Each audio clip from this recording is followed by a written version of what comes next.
Kalau begitu damai sih saya terbuka, damai damai damai sebagai sahabat teman.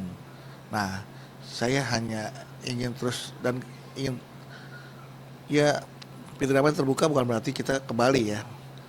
Saya hanya ingin terus masuk ke pintu taubat. Jelang sidang lanjutan gugat cerai komedian Bedu pada 28 Oktober mendatang, Bedu memilih sibuk dengan bekerja.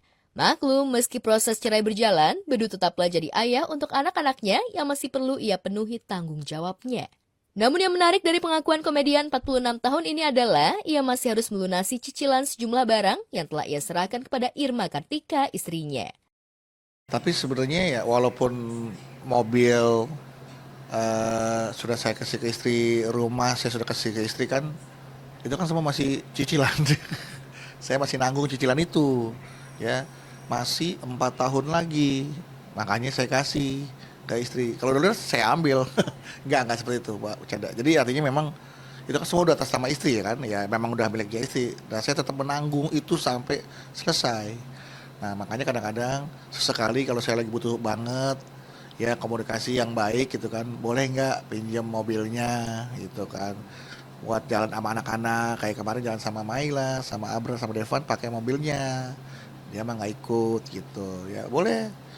Nah, selama dia nggak pakai gitu, jadi masih ya masih inilah, masih dikasih pinjem lah gitu kan, ya karena kan yang bayar semuanya kan saya gitu kan, masa pinjam sebentar aja nggak dikasih gitu kan gitu. Masih bertanggung jawab soal finansial keluarga, Bedu yang sudah memilih keluar dari rumah tak lantas menghilang begitu saja.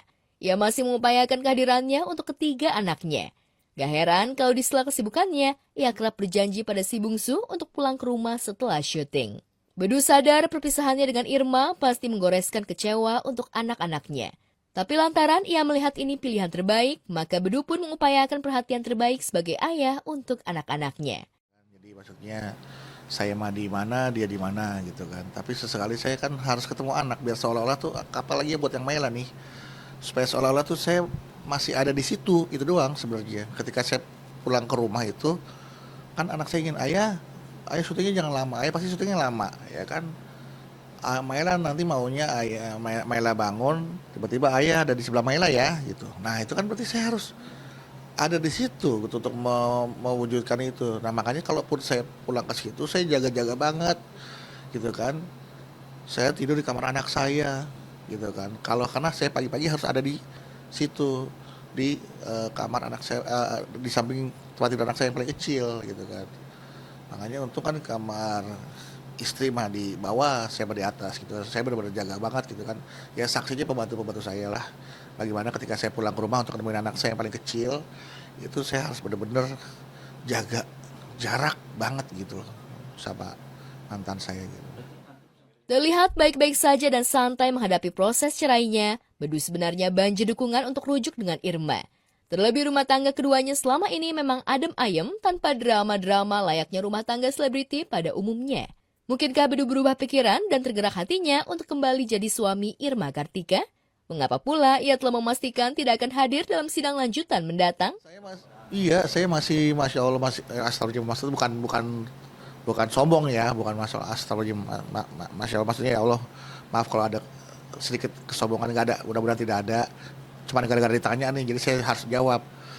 Ya memang masih ngasih bulanan anak-anak sekolah, bayar listrik, cicilan rumah, cicilan mobil, itu masih saya jalankan. Kalau saya dapat penghasilan sebulan, saya kasih semua, saya pegang, mau numpang lewat doang gitu gaji gitu kan. Jadi ya udahlah, alhamdulillah. Tapi yang penting saya tetap melihat anak-anak saya bahagia, anak saya eh, seperti tidak kehilangan orang tuanya lah gitu, seperti itu.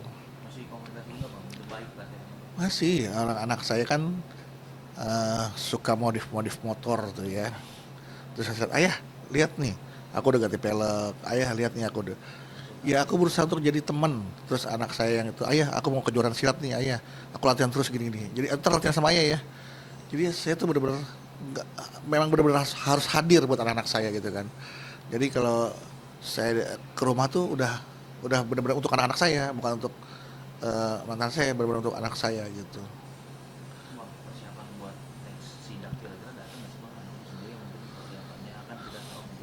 pas, iya makanya pas banget selalu ada jadwal sidangnya, selalu jadwal syuting nih, tanya Heri nih talentnya di acara Jalan Dakwah nih. Sidang berikutnya kalau nggak salah tanggal 28 Oktober ya. Her, tanggal 28 Oktober ada apa Her? 28 Oktober, syuting kan? Syuting. Jadi saya bukan yang nggak, kan hakimnya boleh kan memperbolehkan saya untuk datang kalau ada kesibukan. Ya pas banget ada kesibukan, saya bukan sok disibuk-sibukin, memang pas banget. Jalan Dakwah ini kan memang tayang setiap hari. Ya mau nggak mau syutingnya juga harus banyak waktu syutingnya gitu.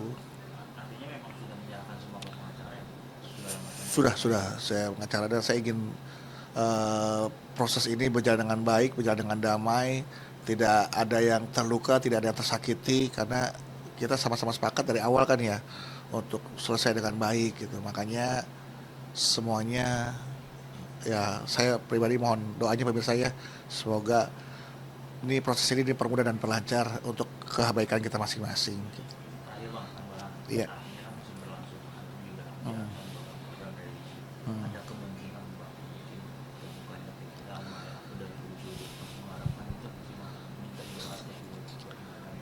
Iya, kalau begitu damai sih saya terbuka, damai damai damai sebagai sahabat teman. Nah, saya hanya ingin terus dan ingin ya pintu damai terbuka bukan berarti kita kembali ya. Saya hanya ingin terus masuk ke pintu taubat. Karena saya ingin terus bertobat atas kesalahan-kesalahan yang pernah saya perbuat. Banyak banget kesalahan saya yang pernah saya perbuat. Jadi saya ingin bertobat lah dengan kesalahan-kesalahan dan dosa-dosa saya. Jadi semakin banyak kita bertobat, semakin banyak istighfar kan insya Allah rezeki lancar gitu. Dan ya kita juga jadi semakin dekat bahwa sama Allah, dosa-dosa kita yang banyak pun insya Allah Allah akan ampuni sebanyak walaupun sebanyak buih di lautan.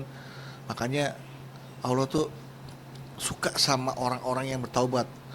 Allah tuh sayang ya, bukan sama, maksudnya gini loh, bukan ada ketika sama para pendosa aja ya, wahai hamba-hambaku, tuh masih pakai nada yang wahai hamba-hambaku, masih dianggap nih hambanya yang eh, melampaui batas. Jangan berputus asa terhadap rahmatku ya, sesungguhnya apa, rahmatku itu terbuka luas untukmu. Jadi ya walaupun kita sudah melampaui batas, sering dosa segala macam ya, gak usah takut. Allah sangat terbuka, sangat menanti kehadiran kita, kedatangan kita. Jadi itu yang sedang saya kejar adalah mengejar rahmat Allah dan tidak berputus asa terhadap apa yang Allah karuniakan kepada hamba-hambanya yang penuh dengan dosa ini gitu. Seperti itu.